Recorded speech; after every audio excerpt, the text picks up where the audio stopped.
Uma das mais lindas experiências que já vivi foi a de contemplar o céu repleto de estrelas. Lembro-me que na ocasião eu estava no interior do Paraná e quando voltando de uma celebração na zona rural, olhei para o céu e parecia que ele iria cair sobre mim. Eram tantas estrelas como eu jamais havia visto. Todo o céu era um infinito brilho.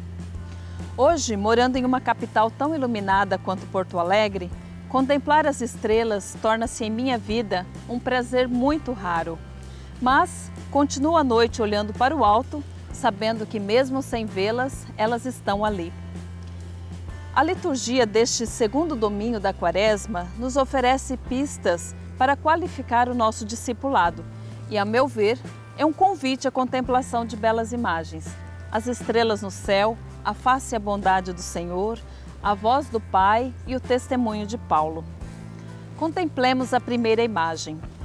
A leitura de Gênesis afirma que o Senhor levou Abrão para fora e lhe disse: olha para o céu e conta as estrelas se fores capaz. E acrescentou: assim será a sua descendência. Este convite é realizado a partir das interrogações feitas por Abrão nos versículos anteriores, a respeito da sua descendência. Abrão está preocupado, pois continuava sem herdeiro da sua casa. Aos olhos humanos, pode parecer absurda a comparação que o Senhor faz, comparando a descendência de Abrão com as estrelas do céu. Todavia, Abrão confia na promessa do Senhor e tem fé. A fé não é certeza absoluta, e sim a confiança diante do absurdo. Diante de tamanha fé, o Senhor propõe uma aliança. Aos teus descendentes darei a terra, desde o Egito até o grande rio, o Eufrates. A segunda imagem que contemplamos é a da face e da bondade do Senhor, que nos é apresentada pelo orante do Salmo 26. Diante da ameaça constante dos inimigos, o orante tem fé, que é o Senhor a sua proteção e segurança. Portanto, este salmo é um salmo de confiança, de esperança. Tendo o Senhor como nossa luz e salvação, somos capazes de enfrentar as maiores dificuldades e desafios da nossa vida, tendo como certeza de que a bondade do Senhor sempre vem em nosso socorro. O Senhor é minha luz e salvação, de quem terei medo?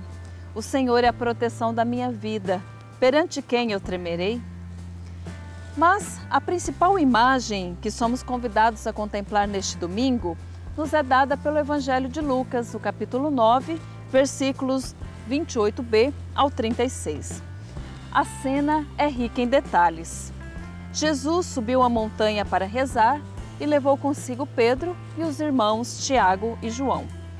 Os discípulos tinham sono e adormeceram. E enquanto rezava, o rosto de Jesus mudou de aparência e a sua roupa tornou-se muito branca e brilhante. Jesus não estava só. Suas companhias eram Moisés e Elias. Com eles, o mestre de Nazaré conversava a respeito do seu êxodo para Jerusalém, onde iria padecer e morrer.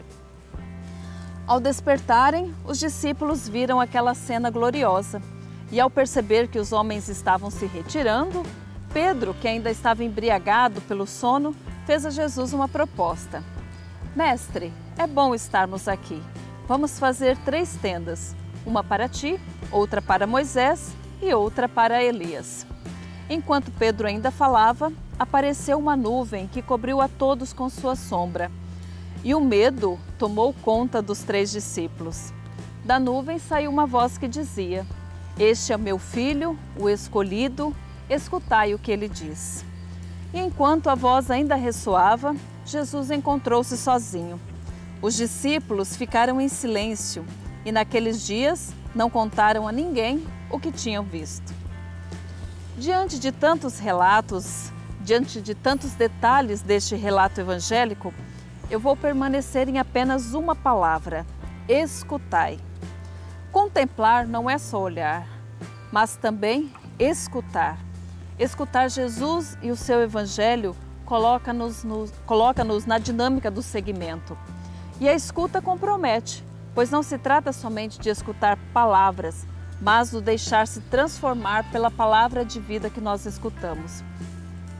A escuta acompanha a história de Israel, representada por Moisés e Elias, a lei e os profetas, com quem Jesus estava conversando. Mas, em continuidade a essa história, Jesus não é um personagem ou um profeta a mais. Ele é o escolhido do Pai. É somente a Ele que seus discípulos devem escutar. E em um estado de sonolência, nós não escutamos bem. E sem escutar bem, nós corremos o risco de, como Pedro, nos perdermos em interesses pessoais, que na maioria das vezes são interesses egoístas. Podemos nos questionar: a quem estamos escutando? A Jesus ou aos nossos interesses ou aos nossos projetos?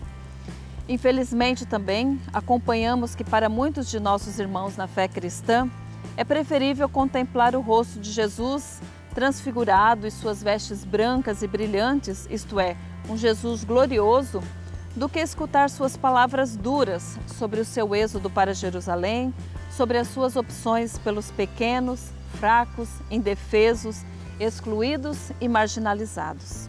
Na segunda leitura, que é da carta de São Paulo aos Filipenses, vamos contemplar o testemunho do apóstolo, que exorta a comunidade chorando. Sabemos que pela fé temos um único protótipo, Jesus Cristo.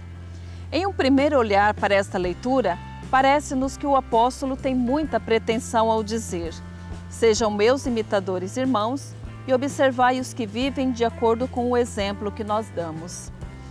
Paulo, ao se colocar como modelo a ser imitado, sobre si a responsabilidade de testemunhar a fé com coerência e até as últimas consequências.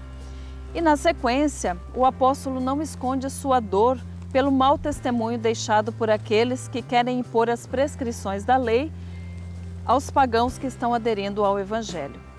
E assim, em Filipenses, o apóstolo Paulo mostra-se humano, não somente diz que chora, mas revela toda a sua atividade, sua afetividade, ao exortar a comunidade na perseverança do seguimento de Jesus.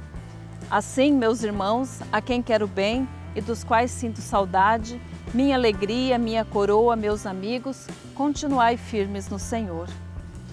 Em síntese, a partir das leituras deste segundo domingo da Quaresma, busquemos todos nós confiar no Senhor, pois Ele é fiel à sua aliança, acreditar na sua proteção mesmo diante das maiores dificuldades, escutar a voz do Filho e seguir os seus passos em silêncio obediente até Jerusalém e testemunhar o seguimento de Jesus com a mesma ousadia de Paulo.